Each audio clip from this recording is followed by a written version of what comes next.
Hi, welcome. In this video, I'd like to talk about the usage of remote collars. People will ask whether remote collars can be used as a main tool, as a pivot point when it comes to changing perceptions of dogs. Now, here's the thing. Again, I talk about the role of certain devices, how things align, and the role of influence, being dialed in properly. And I understand that all relates to the role of certain devices, including remote collars.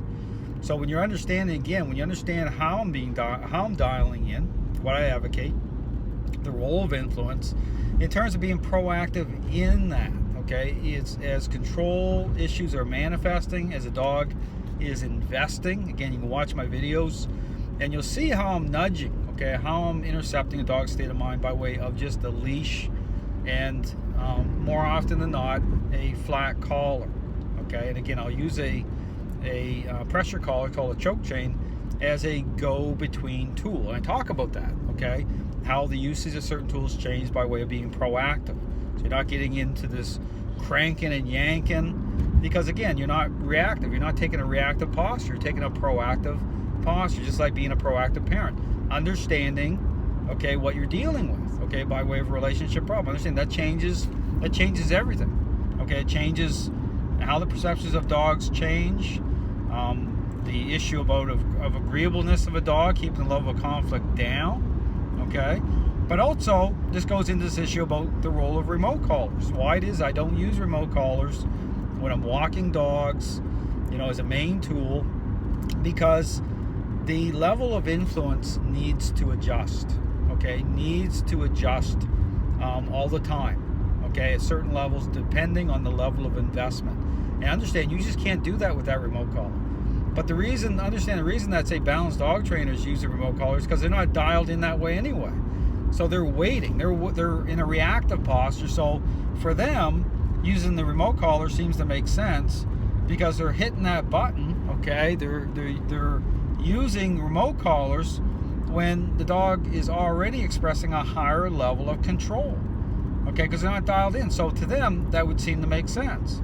I'm not doing it that way, okay, I'm not waiting that way. And the issue about, again, perceptions about being able to really be dialed in properly comes through stripping those devices away anyway.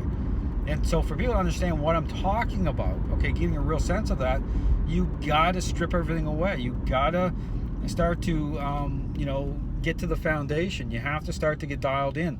So again, understand that the role of the certain devices, including remote collars, they have a place, but more so within the parameters of, again, talk about the crate.